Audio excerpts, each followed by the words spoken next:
All right, what's up, everybody? I am here with the one and only, the productive pastor himself, the Reverend Chad Brooks, the Pulpit AI super user. You are a celebrity with us and our team, dude.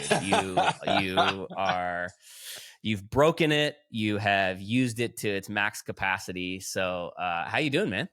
I'm doing good. I'm stoked to talk to you. Stoked to talk about Pulpit AI because this is my new favorite way to waste time I in a love that semi productive way. I've convinced myself semi-productive it's way. productive. I love It's that. Okay, not. so before we go any further, it's so funny. I have a guy who is sort of an advisor to the company, and I've like sent him some stuff from you, some of your feedback, but also just your tweets and stuff. And he literally was like, "How much are you paying this guy? You're paying this guy. This guy's like a secret partner in the company." And I'm like, "Man, I promise you, when I can just give him a free year or lifetime, I will. But right now, we're just like kind of bootstrapping this thing." But like okay, we found each other on Twitter. You jumped Yeah. on this super early, and honestly, man, you've been a massive blessing to us. You have been like literally our biggest champion, and so Oh man. thank you for that. Well, But like, if anybody's depending on me, they're in trouble. So no, man, I love it. I love it. It's been so fun to see how you've used it and what you've honestly pulled out of it. And so, what we're going to do is we're just going to have you share your screen because part of okay. this is, this is partially learning on our end, right? Like, how are our users moving through the product? What are they using it for? What are they not using it for? We don't ever want to make any assumptions. Like, we don't want to build this thing in a vacuum. It's important to us that like we're actually helping pastors solve problems, and we want to get good at just like one or two things. Now, how Chad Brooks hacks the program and does what you do is amazing. But I think what we're trying to understand is like, how does a pastor use this in their weekly workflow that legitimately kind of changes their team's life? So we're going to just have you share your screen, Okay. and I'm just going to let you walk us through like how you use this. What does it look Yeah. like? What is the weekly workflow? And yeah, just school us a little bit on Yeah. how Chad Brooks uses Pulpit AI. Yeah. So I believe deeply in podcast sermons. Just first of all, like that's been a value of mine for years. I've been podcasting and doing shows in some way, shape, or form since 2004. So pre iTunes taking on podcasts, like back when it was complicated. I don't even know how old you were in 2004. Man, it was So hard. I remember even 10 years ago, it was hard to get a podcast uploaded. yeah, yeah. 2004, I was a senior in high school. Yeah. Oh, okay. You're a little bit older than I thought you were. So, but yeah, so I believe in podcasting as a platform, and I've always, since I got out of seminary and had a couple of appointments. I mean, I met this pastor beforehand, but we planted in 2013. And when we planted, I knew like podcasting matters, especially to folks at that point in time. I was in my early 30s. And so we went full tilt into strategy for podcasting, and not just sermons, but all sorts of other stuff and resourcing, that sort of a thing. So when AI came out, I realized that so many of the things I've wanted to do that I used to do by hand. So a lot of like what I'm going to show you, the kind of first level stuff I had been doing, not with AI for several years, and seeing a lot of, good stuff happen behind it. And then when AI came out, I was paying for machine transcripts, then try to upload that into Chat GPT, and then try to prompt around it. And I have a blog post, I think, that I go through that, and I share the Google Docs. And this was back when Pulpit AI was literally, I send you audio and you sent me back a file. Right. Yeah. And I was already intrigued at the difference before the Pulpit GPT tool come into play. I was already intrigued with it. So I'll walk y'all through. I'll go into screen share. Yeah, I remember that. That was fun. We were, as I've mentioned before, like our whole team is building this on top of their other jobs, which are like legit, like big tech, like, full on jobs. And it was just taking so long, and we had the back end set up and ready to go, but the front end was still really messy. And so I just put out a tweet and was like, "Hey, if you're a pastor, send me your sermon." And that was like a fun maybe month or so where we were just like showing people what it could do that way. That was a lot of fun. Yeah. Yeah. And it was just cool what it let us do. And so I found that, and actually I sent you, because I'm currently right now working in a denominational capacity primarily. And Hmm. now my church I serve is a rural church of 20 people. It's 30 miles away from my house. So we weren't even podcasting when that first thing came. So I went and pulled a couple old sermons that I knew were good sermons that Hmm. had gotten good social traction. All the type of things like that you would want were happening. And so I went and pulled that audio down and sent you one of those. And then Cool. after I saw once we got into, I was able to get into the system. I saw the power. I realized, okay, no, the church is going to start podcasting in September, because this is going to help me solve a Mm, problem. The fact that I live 35 miles away from the people in my mm, church. And, right. they had, besides a women's Bible study that happened once a week and a men's like dinner meeting once a month, they had nothing. And I was like, let me see how this might work. And I'll talk Cool. about how I develop a system for that later on. But so this is kind of my quick work through. This is the Pulpit AI, my Hmm. uploads. And we'll go into, so here's the sermon from this past Sunday, from 10:8.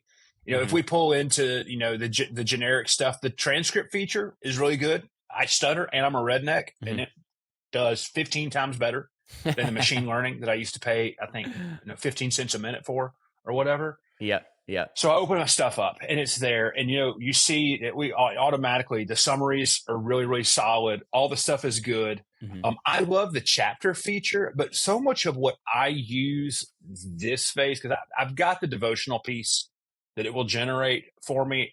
I've got a Hmm. prompt for some devotionals that I use my prompt instead now.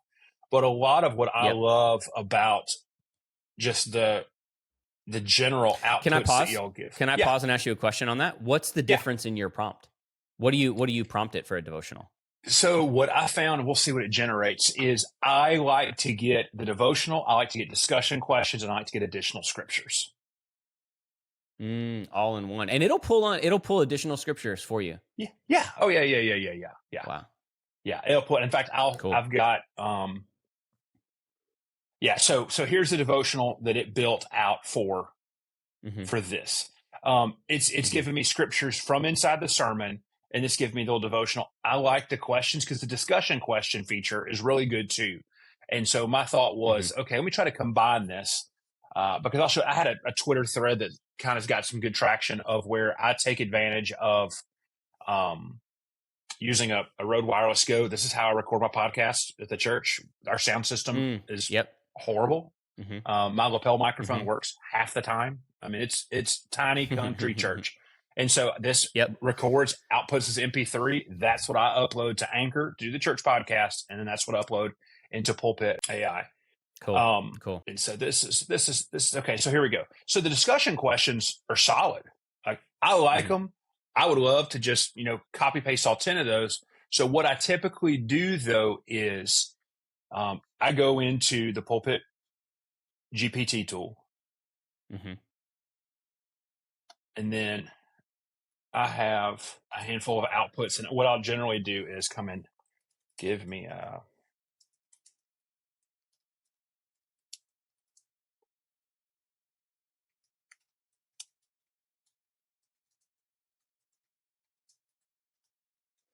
and I've had several different versions of that prompt, and they all Hmm. seem to, for the most part, give me the exact same thing. Cool. And so that's kind of from the local church what I'm doing every single week. That right there lets me create, and I do it inside of a Notion. I create a little web page every single week.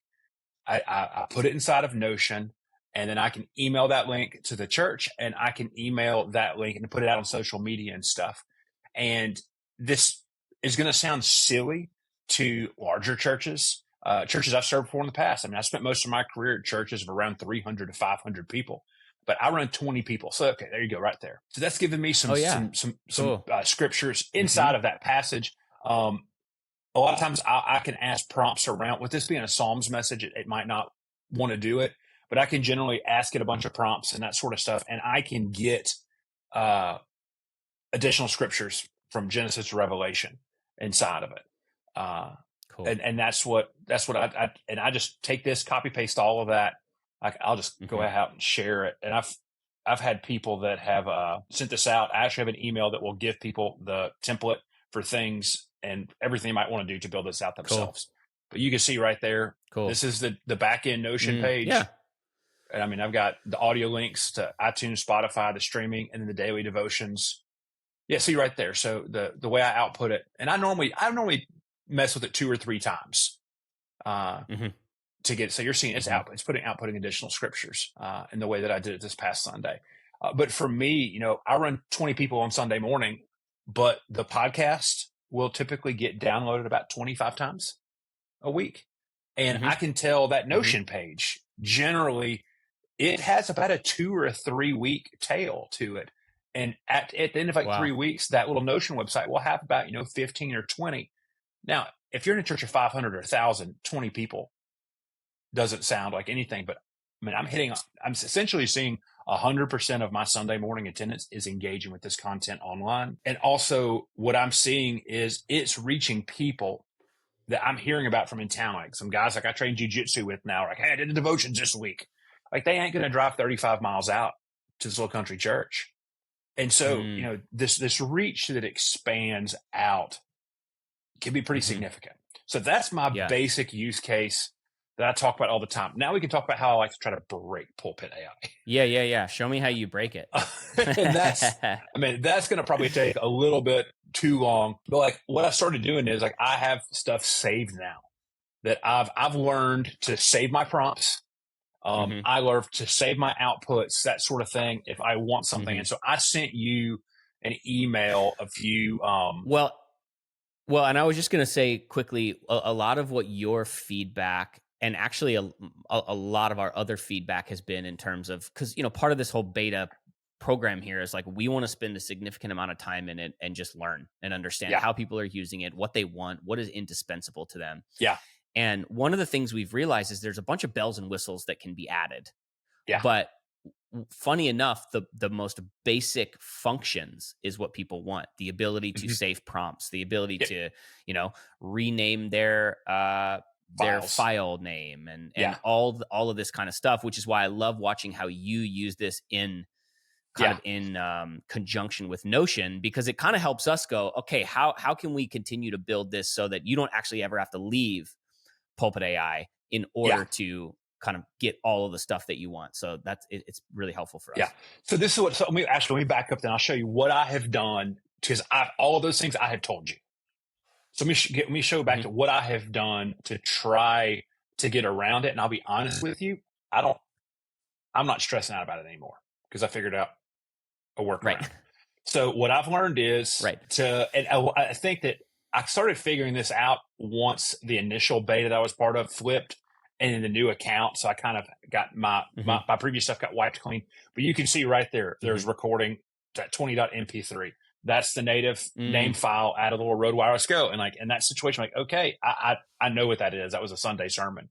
But if I'm looking back, months later, it's like, oh my goodness, what is that file? I've just learned to start making sure my files are named when they go in. And Yep. that just right alone. So, PP74, Productive Pastor, episode 74, because I'll run Hmm. Productive Pastor through here too. Hmm. At times, I've got my Hmm. sermon. I've got this older sermon from back in there. Also, I've got this invitational culture workshop, and that's the one I want to go in there and show you some other stuff I do. So that's a 50-minute audio file from a workshop I taught in the Louisiana Conference United Methodist Church. And Cool. it's content that I have taught. I think the recording was the 9th time I had taught that content. Mm. So it was stuff I knew pretty well. So the way I initially broke it, I can't remember the exact super complicated prompt I was doing.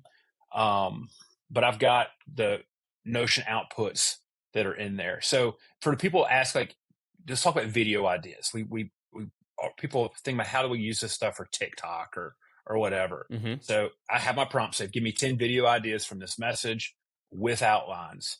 Mm. I'm going to drop those in there, but I'm also going to amend it 1 minute.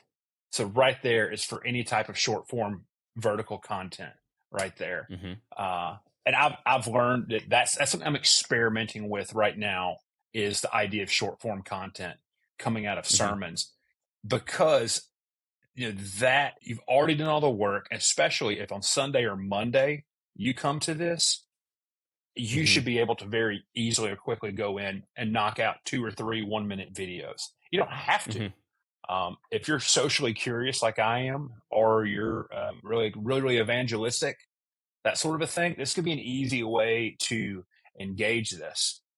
Um, so like that prompt Yeah, right that's great. there. So let's pause once this is as this is generating. Yeah. So talk to me about the vertical video. So we were just before we hit record, we were talking about kind of the sort of in you and I's opinion, the Yeah. overuse of the highly edited, highly flashy sermon clips that are TikTok style.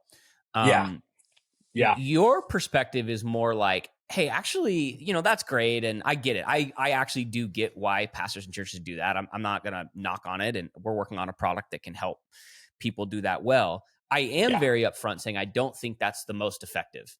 And so No. we were talking about that actually just a few minutes ago, and you just said, man, a pastor should just like do it from their phone in their office, TikTok Yeah. style, and Yeah. expound off of an idea from their message, or take a video prompt that you've just like what you've just shown, and we can get back to that in a second. But just Yeah. talk to me like 30 seconds on Yeah. why you So think that's more it's effective. authentic. I mean, it's authentic.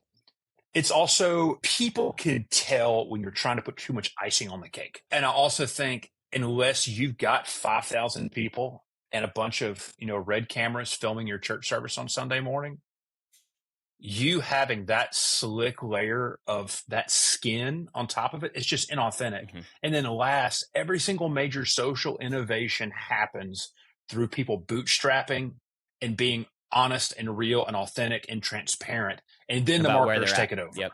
Yeah. Then the marketers take it Mm-hmm. over. Right. So if you're in a normal sized church, just be normal. That's what people want. So yeah, I'll share again. I'll show the outputs that, I love that.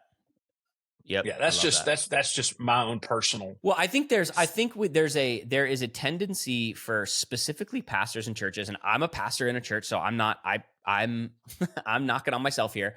So much of what we do not because it's effective, but because we see other bigger ministries do it, and so we think, well, Mhm. that is must be what is effective, and so we don't actually ever get creative ourselves about actually Yeah. what works with my people, what works with the people that follow me, what's the most authentic to me. And so we're kind of wasting time and money doing just kind of parroting what everybody else is doing instead of going, Yeah. what's my voice? And what do the people that Yeah. follow me want to see and hear? And I think you're exactly right about that. Yeah. And that's, I mean, I could get on that soapbox for a very, very long time, but like Jesus was incarnational. John 1:14, the word became flesh, made his home among us. Eugene Peterson, the Message, translated it, and moved into the neighborhood. Mm-hmm. The kingdom does not need your fantastic, amazing, contextual, incarnational church of 125 to try to be Elevation Church. It needs you to be the church that Jesus is there inside of that community. So being generic, cookie cutter, not a fan of any of that kind of stuff. So off the soapbox. Yep. So here's, I love 10 it. outputs that this came from this workshop. You see right there, first one, understanding the challenges of church growth. This is where I think Pulpit AI shines, is like, I know this content really well. I've given this workshop 9 or 8, 9, 10 times. And then the ideas inside of it, I've talked about online in plenty of places. This is not pulling content the way ChatGPT pulls content. What I love about Pulpit AI is it is my voice I'm hearing inside of here. And so when I look at these outlines, I know this content, and just right there, seeing these high points that I know from this workshop. And what's so wild is I chopped up the file to take the people talking and asking questions and stuff out of this. It can tell almost the times where people were really, really asking questions and digging in. It's weird how it knows the moments in this content that people always want to think about. Interesting.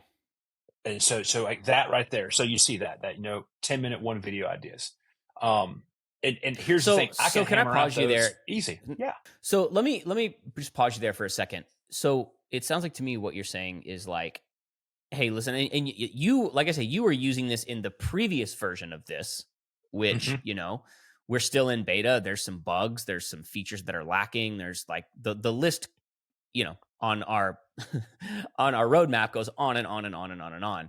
But it sounds like to me what you're saying, and correct me if I'm wrong, so I'm not trying to sell my own stash here, but like you're saying what you found it most valuable is that it has the ability to take your ideas and repurpose them without putting in necessarily its own color or Nope. misinterpreting something that you're saying. Nope. You feel like, hey, this is my what it gives back to me is my voice, at least when it comes to stuff like this. Now I know in some of the Yeah. blog posts that it writes for people and stuff like that, Yeah. they're because it's expounding, there's going to be some differences there. But when it comes to using the tool like this, what you're saying is, hey, I feel it's like it's actually understanding my ideas, Oh, parsing them yeah. properly, and giving them back to me in Yes. a voice that's similar.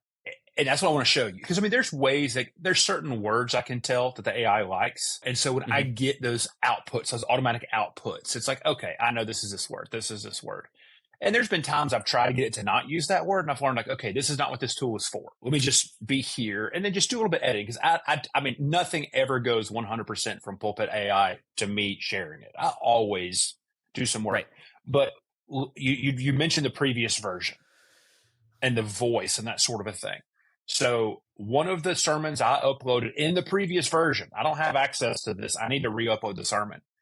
Was from the first sermon I sent you was from a Song of Songs series, and I think it was the second of 4 or 5 messages. And I was so blown away with that output when I got access to the tool for the first time. I re-uploaded that sermon, and then I uploaded the entire series. And what was so wild was in the first or the second sermon, I talked about singularity.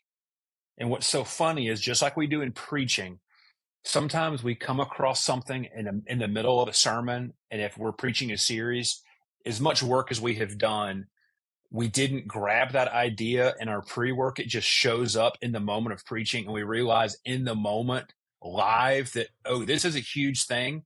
And then we begin intentionally putting in and thinking through the process for the rest. So for me, it was the middle of that second sermon. I began talking about this idea of singularity. And what's so funny was it ran for the rest of the sermon and the sermon series. And I realized looking back on it for years now, because I think I preached this sermon series in 21. It's like, wow, that idea of singularity, that could be good. Like that's a big idea. So I'll share again. I'll show you the outputs. And this is before I realized start saving your outputs, Chad. But I'll show you the power that this has. And like I said, this is maybe a month old. Okay. So I don't know how much I've updated stuff in the last month or 6 weeks. So I just started asking it tons of questions about singularity. And then I ultimately said, give me a book. I think it was a prompt along the lines of give me an outline for a book based off of singularity. Hmm. And then this right here was the output that the tool Wow. gave me. Now, here's the thing. I talked about this in the sermon. That right there, it grabbed this idea of how people use Song of Songs. It's pulling in text and stuff that I was using in the sermon, but it also what's wild is I didn't talk about shame that much in my message, but so many of the outputs on this message, it was pulling back into this idea of shame, and then me ultimately realizing that's a huge, big, broad theological topic that I did Hmm. not realize I could have gone in there. So I learn a lot about my preaching by asking Hmm. Pulpit AI questions about it. And so you see, so that's right there. That whole line, I reran it again to see, what would the difference be, and copy pasted it out of there. And what I found out now when I choose to do things. So if I come back over here to my AI output now. So I ask it, the prompt was this: I want to write a book about the concepts in this podcast message. Please outline what a 200-page book might look like. This is that invitational culture workshop. Wow. You see all of the information that it's giving based off of that. And one of the things that Wow. I And have learned, you're saying that's directly copied and pasted. from. Yep, yep. uh, Oh, so yes, that's what I do now. Is I'll Wow, copy paste out of Pulpit that's AI amazing. and I'll just drop it into Notion. And Put I've it got into a a Notion. Great. yeah. So I'll show I'll screen share and show you my kind of what I've been, and like this is, I came up with this last week. Like, okay, Chad, you're gonna start saving this stuff. This is how you're gonna have to save it. And it's working for me. So I just built out a Notion database. Um, Cool. and you see, 4 specific outputs that came out of that workshop audio. Because that's the thing is I've been learning, and where some of my weird experimentations I talk about, typically on Sundays, I start tweeting about Pulpit AI because I'm home from church. My wife's taking a nap. I don't have kids. I'm bored. I just did my Notion thing for the day, got my sermon uploaded, and I'm going to start playing around with this thing now. I learn about my preaching through Pulpit AI because I realize it starts to grab things that I would not naturally grab. Something else I've started doing, and it depends on, because I'm having to be cautious about my outputs now. Okay, I've got 10 sermons a month or whatever, something I've left. I've been working for the last couple of years, especially since I changed my ministry context. I went from a church plant of several hundred people in their early 30s to mid 40s to now and we were in a bedroom community of a town of 60,000 to pastoring 20 people over the age of 65 in a community of less than 1,000. I don't have screens. I don't have technology. Like, my preaching has had to change a lot. And I've been working on my conclusions and my application. So it's not odd for me to, I'm going to do it this afternoon probably, because I'm kind of stuck on the sermon I'm preaching this week coming up on John 2. I'll record where I'm at in this. I'll upload it into Pulpit AI. I will watch what it generates, and then I will begin seeing and start asking questions. I will look at the discussion questions it gives me. I will look at the weekly devotionals. I will look at all those sorts of things to realize, okay, here's what you're already saying. How can you begin working through application points and stuff like this? So people have this fear of AI in preaching and saying, oh, it's going to write sermons for you. The devil's going to come out. You spin it backwards and it says, Satan, my sweet Satan. No, but y'all, and this is why I love Pulpit AI, because I've gone and done other stuff. I'm still messing with Chat GPT and creating content off other things. What I love about Pulpit AI is that the learning engine is developed off of spoken word. And if you are a verbal thinker, as I am, this tool helps you consolidate and think through and see through. Like, I carry this bad boy now in my bag every day. Like, I know I got to teach another workshop with some new content I've never taught before next week. It's a 5-hour long workshop. I know on Monday, I'm going to walk through so much of the content. I'm going to upload it into Pulpit AI because I think verbally, and it has the ability to grab your voice and to help you understand where you might not realize you're emphasizing things. And when I use the tool to find those stuff, then I come back, hit the books, hit the scripture, hit exegesis, all the things, hit prayer, and begin expanding out that stuff. It's like having a really good conversation partner, which is the strength of what I think about it. So, Man, that is just so brilliant. I think I actually literally have a call in 2 minutes, but yeah, I want to do a part 2 of this. Can we do a part 2? absolutely. Because that is just absolutely, man, so helpful. Man, yeah. Okay, cool. Ladies and gentlemen, hey, if you're listening to this, where can people find you online, Chad? You are on I'm Twitter. You everywhere are one at of my Rev Chad Brooks. favorite Twitter Yeah. account. Rev I'm Chad Brooks. everywhere at Rev Chad Brooks. Amazing. RevChadBrooks.com and all the socials at Rev Chad Brooks. Brilliant. Well, we're going to do a part 2 of this and dive into even some of the more in-depth ways that you're using Pulpit AI. But man, I really appreciate it. Thank you. Thanks for being such a Thank you, Michael. champion for us. Thanks for taking the time to do this, and we'll do this again very soon.